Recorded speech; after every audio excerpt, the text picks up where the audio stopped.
Whether you're working on yourself, your goals and motivations, or your business, knowing what you should focus on is a key skill to have. Focusing on the wrong things isn't just wasting your time, it could have negative consequences for your progress towards what you're looking to achieve. In this video, we're going to take a look at some ways in which you can identify what you should be focusing on and set yourself on the direction to success.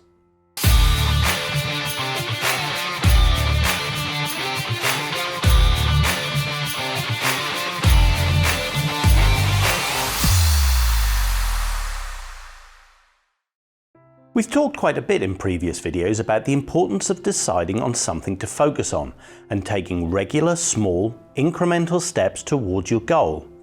It's the foundation of the just one thing approach to change. The question then becomes, how do I choose what to focus on?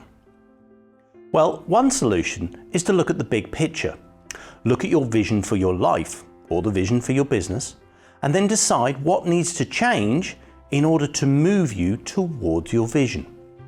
Breaking those things that need to change down into discrete projects and actions, all aligned with your vision, ensures that you're going to be heading in the right direction. We discussed this in an earlier video. I'll put a link up here in the corner to that video in case you haven't watched it yet or want to refresh your memory. Now, whilst this is a great way of making sure you choose the right things to focus on, it does also have its shortcomings. For one, not everybody finds it that easy to settle on a vision that they're happy with. A vision for your business is usually much easier to imagine than a vision for your life. Most people who are in business know what they want their business to achieve. But when turning to your life, unless you already have a strong purpose, it can be difficult to really nail down what you want out of life. I can relate to that. I've certainly found it difficult to create a vision for my own life. Whilst I can easily reel off a number of things that I want from my life and paint that picture, after doing so, I find myself left with some nagging questions. Is that enough? Is this a good life that I'm aspiring to? What is a good life? At the end of my life, if I've achieved the life I'm aspiring to, will I honestly say that I have lived well? In my case, these are questions I'm still working on. It's one of my goals for this year, to adopt a philosophy of life that I can be happy with. If you'd be interested to learn more about my progress as I go through the year, do let me know in the comments. So that's one difficulty of using the vision model, the difficulty in nailing down your vision. Another problem with using the vision model is that you may identify a relatively large number of things that need to change, and you may not really know what to start working on first, or you may not even know how to start working on some of these areas. So let's look at a powerful way we can tackle these drawbacks and be confident we're focusing on the right things. One of the simplest methods is to look at what is working already and do some more of that. Think back over the last 12 months. What have been your successes? Doesn't matter whether they're personal or business. What's gone right? What made you fist bump the air? What gave you a sense of achievement? Write them down. If you're struggling to think of anything, don't necessarily think big. You can think smaller. Often even small achievements can be significant.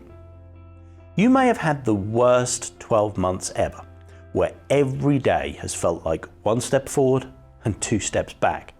But still, there were steps forward. Forget about the steps backwards. What were those forward steps? What was your best day in the last 12 months?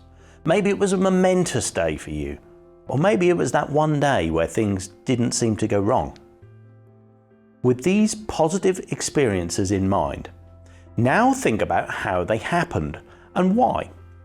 What you're trying to do is trace that positive outcome back to a positive action that you took, which either directly or indirectly allowed that experience to occur. Maybe you won a big contract during the last 12 months. What led to winning that contract? Well, we had a meeting with the potential client where we did a really good presentation of what we could offer the client and why we're best suited to supply them. Why was it so good? Well, we got a professional to do all the graphic design for the presentation. The client commented on how much they liked the visuals we used. We ought to get them to do all our presentations in future. There's an action. Now, what else? Well, I delivered the presentation and that was really good, but Jess came up with a lot of great ideas to really humanize the presentation and align it specifically towards the client. Jess really ought to get involved more in our pitches to prospective clients. And there's another action. But thinking back further, how did we get in front of that client in the first place? Oh yeah, we went to that trade show, didn't we? They saw the presentation that I gave to the show and we struck up a dialogue afterwards. That really opened the door for us. We ought to do more of these sorts of presentations. I wonder if there are any more trade shows happening this year. Another action. Mind you, that was really nerve-wracking presenting in front of all those people. It went okay, but I did slip up a couple of times. I could really do with polishing up my presentation skills and getting more confidence in speaking in front of people. Who could I speak to about that? Another action. You see what I mean? When you start analysing these experiences, you can extract from them all of the actions that you or your business did which led to this positive outcome and then replicate, build upon and evolve them. Now, the insights from that example may seem pretty obvious, but with so many things to distract us, when we're busy patting ourselves on the back for our successes, we don't always take the time to dissect why our success happened in the first place and how we can make similar successes happen in the future. By all means, if you think you've analysed and fully acted upon a success that you recall, feel free to skip it. But I bet if you think about it, you'll find at least one you missed. This kind of analysis is a great way to identify and start working on something that we know we should focus on and that we already have achieved positive outcomes through and so can continue to hone and refine. So we've talked about what we should be doing, but let's take a moment now to flip the coin and look at something we should try to avoid doing. But before we do, if you're enjoying the video, would you mind clicking the like button below? It really helps us and YouTube know that you like the kind of content we're producing, and it helps to grow the channel. If you're not already, why not click the subscribe button and click the bell icon to be notified when we release a new video. The earlier exercise was all about positive experiences and positive actions. However, for most people, those are not the things that necessarily dwell in our minds. What often makes the most impact are the negative experiences. We all have a bias towards negativity hardwired into our brains. This means we tend to react more strongly to negative stimuli than positive. We recall insults better than praise. We think about negative things more frequently than positive ones. We respond more strongly to negative events than to equally positive ones. As a result, unless we make a conscious effort to give greater weight to positive events and what has caused them, our minds will tend to settle on potentially inferior negative events. This can lead us to pushing our energy towards identifying things that are wrong because they represent something negative in our psyche and trying to fix them. This is very different to identifying a positive direction of change and taking steps to move further and further in that direction. Think about an aeroplane for a moment. Did you know that aeroplanes are off course around 90% of the time? Weather conditions, turbulence and other factors all cause the aeroplane to drift from its intended course. And yet, each time the plane arrives at its intended destination, because the pilot is constantly making small corrections to the plane's course in order to keep it heading towards its destination. These course corrections are all positive changes that keep the plane heading in the right direction. Now, suppose our pilot was more of a problem solver and directed their attention towards solving the problems that grab their attention. One of the stewards informs the pilot that they've run out of peanuts, and the pilot heads back to the stores to see if they can find any more hidden away somewhere.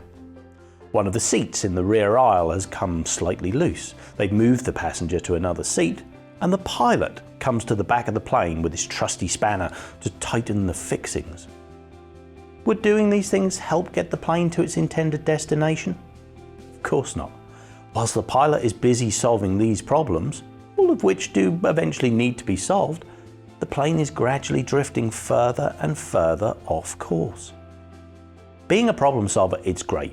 It's good to solve problems, and our brains are hardwired to look for problems because they have negative connotations in our minds and try to solve them. But don't spend so much of your time problem solving that you forget to course correct the plane and end up off course. If you're a natural born problem solver and are attracted to a problem like bees to honey, then just take a moment to consider these important questions before jumping in. Is it critical? Of course, if it's critical that you solve this problem, then you should go ahead and do it. If the plane's landing gear is showing a fault, then it doesn't matter how much course correction you do, you're not going to get that landing gear down when it's time to land. So the pilot needs to work on a solution urgently. Is it something that is going to get worse without attention? The pilot notices that the handle on the inside of the cockpit door is beginning to come loose. If it comes off, then it may make it difficult for the flight crew to leave the cockpit. This isn't a critical problem, it's only slightly loose, but it is something that is going to get worse without attention, which means it is a problem that needs to be addressed. Is it something you have real control or influence over?